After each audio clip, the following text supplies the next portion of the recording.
നമ്മൾ സാധാരണ മനുഷ്യരെന്ന നിലയിൽ പലപ്പോഴും പല ചാബല്യങ്ങളുമുള്ള ആൾക്കാരാണ്. അതിലൊരു ചാബല്യമാണ് വ്യക്തി ആരാധന. മനുഷ്യ ദൈവങ്ങളെ നമ്മൾ തന്നെ സൃഷ്ടിച്ചെടുക്കാം. അതൊരു പക്ഷേ സിനിമയിൽ കണ്ട പ്രതീകങ്ങളായിരിക്കാം, അതല്ലെങ്കിൽ രാഷ്ട്രീയ നേതൃത്വത്തിൽ വരുന്നവരായിരിക്കാം. ആ ഒരു വ്യക്തി ആരാധന നമ്മൾ പല വിശ്വാസ പ്രമാണങ്ങളിലും ജീവിക്കുന്നവരാണ്. നമ്മളെ സംബന്ധിച്ചിടത്തോളം പല വിശ്വാസങ്ങൾ, ഹിന്ദു ആയാലും ക്രിസ്ത്യാനി ആയാലും മുസ്ലിം ആയാലും ആ ഒരു വിശ്വാസങ്ങളുണ്ട്. വ്യക്തി ആരാധന നിങ്ങളുടെ മതവിശ്വാസം അനുവദിച്ചു തരുന്നുണ്ടോ? ഞാൻ പറഞ്ഞു വരുന്ന കാര്യം എന്ന് പറയുന്നത് ഗാന്ധി കുടുംബത്തിലെ രാഹുൽ ഗാന്ധി, പ്രിയങ്ക, പപ്പു മോനും പപ്പുവിൻ്റെ പെങ്ങളും, ഇപ്പൊ അവര് എങ്ങനെ അധികാരം അവരുടെ കുടുംബത്തിലേക്ക്, അവർക്ക് ഒരു വലിയ പ്രത്യേകതയൊന്നും ഇല്ല. അത് ഈ പറഞ്ഞ കുറെ താങ്ങി നടക്കുന്ന ആൾക്കാരുള്ള ഒരു പ്രത്യേകത മാത്രമേ ഉള്ളൂ. കഴിവുള്ളവന്, അതായത് എനിക്ക് അവരോട് യാതൊരു വിരോധം ഇല്ലാത്തതുകൊണ്ടുമല്ല, പക്ഷെ ഇവര് ഈ കുടുംബ ആരാധന, വ്യക്തി ആരാധന ഇത് കാരണം ഇന്ത്യൻ ജനാധിപത്യം തകരും. ജനാധിപത്യവും തുല്യതയും ഒന്നും എങ്ങും നശിപ്പിക്കാൻ പാടില്ല. ഇവനൊക്കെ ഓടിച്ച് കളയണം. അതായത് നിനക്ക് രാഹുൽ നിന്റെ ദൈവമാണെങ്കിൽ നീ ഒരു ഫോട്ടോ എടുക്കുക, ആ മദാമയുടെയും ഈ പിള്ളേരുടെയൊക്കെ ഫോട്ടോ എടുത്ത് വീട്ടിൽ കൊണ്ടുവച്ച് ഒരു പൂവിട്ട് ദിവസം പൂജിക്കുക.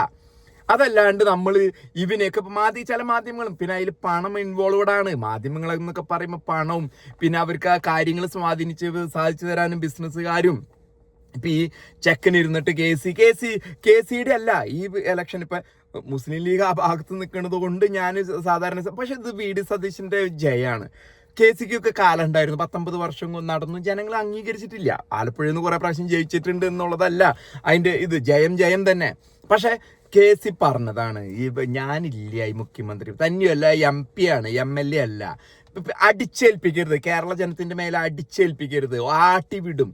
ഇപ്പൊ വി.ഡി. സതീശൻ്റെ നയിച്ച് ചെന്നിത്തലയ്ക്കും കാലഘട്ടം ഉണ്ടായിരുന്നു. ചെന്നിത്തലയുടെ നല്ല കാലം 20, 26, 30 കരുണാകരൻ ഉള്ളതുകൊണ്ട് ചെന്നിത്തല ഉണ്ടായി. അവിടെ വെച്ച് കരുണാകരന് പണിത് 3ാം മുന്നണി ഉണ്ടാക്കി താങ്ങി. സ്വയമായിട്ട് അതിനുള്ളൊരു കേപ്പബിലിറ്റി ഇല്ല, കാരണം നയമില്ല, നിലപാടുണ്ട്. ശക്തനായിട്ട് നിന്നുണ്ടെങ്കിൽ, നിലപാടുണ്ടെങ്കിൽ കമ്മ്യൂണിസത്തിനെതിരെ അവിടെ ഇവിടെ മറ്റേ ഭാഷയിൽ പറയണം, അഴമെന്തങ്ങട്ട് ഇട്ടു എന്ന് പറയില്ലേ, അങ്ങിടൂല്ലേ ഇങ്ങിടൂല്ലേ അവിടെ നയം വേണം. നയമുണ്ടെങ്കിൽ നയം വേണം, അത് പറയണം. അല്ലാണ്ട് അവിടെയില്ല ഇവിടെയില്ല ഈ ഹൈക്കമാൻഡിനെ കാണുമ്പോൾ ലോ ആയി പോകുന്ന ഈ KCD RCD അല്ല, രമേശ് ചെന്നിത്തലയുടെ അല്ല. കാലം കഴിഞ്ഞു. എന്തെങ്കിലും ഒരു മന്ത്രിസ്ഥാനം കിട്ടി, ഇപ്പൊ എത്ര നാൾ കതറിട്ട് നടന്നുകൊണ്ട് മന്ത്രിസ്ഥാനം കിട്ടിയാൽ വാങ്ങാതിരിക്കുക എന്നല്ലാണ്ട് RCക്ക് ഇതിൽ പങ്കില്ല. വി.ഡി. സതീശന്റെ ആണ്. ഇനിയിപ്പോ ലീഗ് ഇപ്പൊ പോസ്റ്ററുകൾ ആരെ വെച്ചെന്നറിയില്ല, ഭൂരിഭാഗം ലീഗിന്റെ. കാരണം മുസ്ലിം ഉമ്മൻചാണ്ടിനെ കൊണ്ട് നടന്നിരുന്നു. കാരണം അവരുടെ കാര്യങ്ങൾ സ്വാധീനിച്ചു വരും.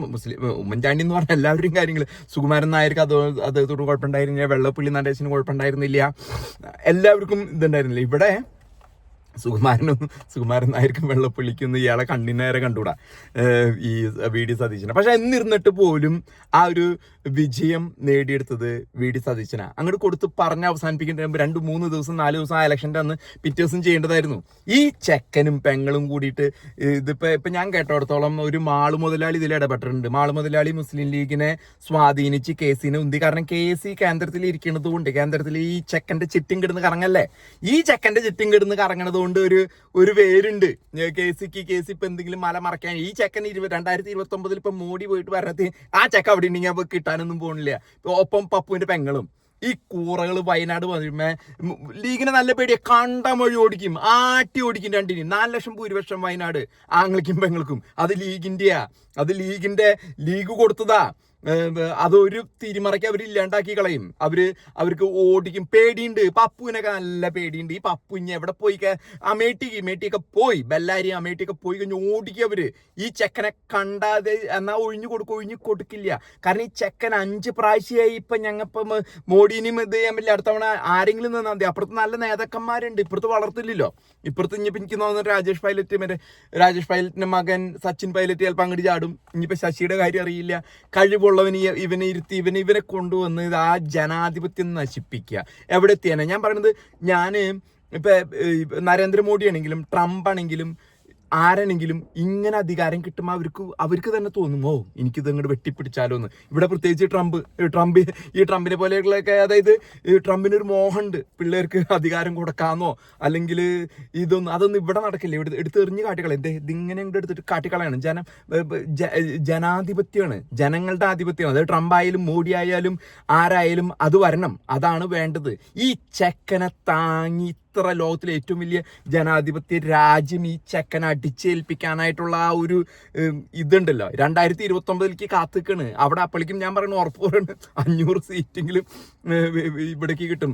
അത് മോഡീനെ നിർത്തി കാണിച്ച് ചിലപ്പോൾ അമിത്ഷാ കയറിയിരിക്കും, അതല്ലാന്നുണ്ടെങ്കിൽ യോഗി ആദിത്യനാഥ് കയറിയിരിക്കും അവിടെ. അതാണ് ഉണ്ടാവാൻ പോകുന്നത്.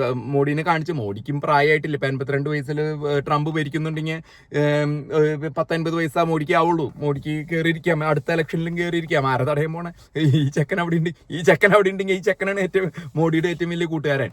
ഈ ചെക്കനെ ഇറങ്ങിപ്പോക്കൂടെ ഒരു മനുഷ്യന്റെ ഇത് കളയാനായിട്ട്? അതൊക്കെ കേരളത്തിൽ അറ്റ്ലീസ്റ്റ് കേസിനൊക്കെ കൊണ്ടുവന്ന് തലയ്ക്ക് വെച്ചു കൊടുത്തു കഴിഞ്ഞാൽ വീട് തന്നെയാണെന്നാണ് ഞാൻ കേട്ടത്. കാരണം പകച്ചു, പപ്പും പെങ്ങളും പകച്ചു. കാരണം വയനാട് ഇനി വയനാട് മാത്രമേ ഉള്ളൂ. വയനാട് പണി കിട്ടും, ലീഗ് വിചാരിച്ചു കഴിഞ്ഞാൽ പണി കിട്ടും. ഇനിയിപ്പോൾ നമ്മൾ ചിന്തിക്കേണ്ടത്, വീടിക്ക് കിട്ടിക്കഴിഞ്ഞാൽ ഈ നമ്മൾ കേരള ഭരണം എന്തുമാത്രം ഇസ്ലാമിന് വഴങ്ങി കൊടുക്കും എന്നുള്ളൊരു ഭയം മാത്രമാണ് എനിക്കുള്ളത്. അപ്പം അതിൽ നിന്നൊക്കെ ഒരു മോചനം ഉണ്ടാകണം എന്നാണ് എൻ്റെ ആഗ്രഹം. അതാണ് ഞാൻ ഈ ഒരു വീട് പിടിച്ചു നിൽക്കണം. കാരണം സുകുമാരൻ നായരുടെ അടുത്ത് പോയില്ല, വെള്ളപ്പള്ളി പറയണത് കേൾക്കില്ല, ക്രൈസ്തവ അച്ഛന്മാരും മതമേലക്ഷന്മാരൊക്കെ കുറച്ചൊക്കെ എന്തൊക്കെയോ ഇദ്ദേഹം ഇത് സൂചിപ്പിക്കുന്നുണ്ട്. പക്ഷേ പൂർണ്ണമായും ലീഗിന് വഴങ്ങി കൊടുക്കരുതെന്നാണ് എനിക്ക് അഭ്യർത്ഥിക്കാനുള്ളത്. ശക്തമായ പ്രതിപക്ഷം വേണം. ശക്തമായ പ്രതിപക്ഷം ഇപ്പോൾ പിണറായി പോയി 35 സീറ്റുള്ള, അവർക്കൊന്നും ശക്തമായ പ്രതിപക്ഷം ഉണ്ടാക്കാൻ പറ്റില്ല. അപ്പം ശക്തമായിട്ട് മാധ്യമങ്ങളൊക്കെ നിരത്തി ലീഗിന് വഴങ്ങി കൊടുക്കുന്ന പരിപാടി സമ്മതിക്കാണ്ട് നിൽക്കുക എന്നുള്ളതാണ് ഇതിൽ നമുക്കിപ്പോൾ ചെയ്യാനുള്ളത്. വി ഡി സതീശന് അവകാശപ്പെട്ടതാണ്, ജനം വോട്ട് ചെയ്ത് വി ഡി സതീശനാ. ഈ പപ്പും പെങ്ങളും കൂടി ഇവിടെ വന്ന് ഒരു ജാതി ഇപ്പം പരിപാടി കാണിച്ചിട്ടുണ്ടെങ്കിൽ ഓടിച്ചു വിടണം. പപ്പുവിനും ഇതിനൊക്കെ മതം നോക്കി നിങ്ങൾക്ക് ആവശ്യമുണ്ടെങ്കിൽ ആ ചെക്കൻ്റെ ഫോട്ടോ ഒരെണ്ണെടുക്കുക, അത് ഞാൻ പപ്പുവിൻ്റെ പെങ്ങളുടെ ഫോട്ടോ കൊണ്ട് എടുക്കുക, വീട്ടിൽ കൊണ്ടുവയ്ക്കുക. അതിപ്പോൾ സിനിമാ നടന്മാരും വലിയ ഇക്കമാരും വലിയ നായന്മാരും ആരെങ്കിലും ഒരു ഫോട്ടോ കൊണ്ടുവന്ന് നിങ്ങളുടെ വീട്ടിൽ വെച്ച് നിങ്ങൾ ആരാധിക്കുക. എന്തിനു ജനങ്ങളുടെ മേലേക്ക് അടിച്ചേൽപ്പിക്കണേ? അത് ആ വ്യക്തി ആരാധനയും മനുഷ്യ ദൈവങ്ങളെ ഉണ്ടാക്കലും നിങ്ങൾ അങ്ങോട്ട് നിർത്തുക. അതാ എനിക്ക് ഈ വീഡിയോയിൽ പറയാനുള്ളൂ.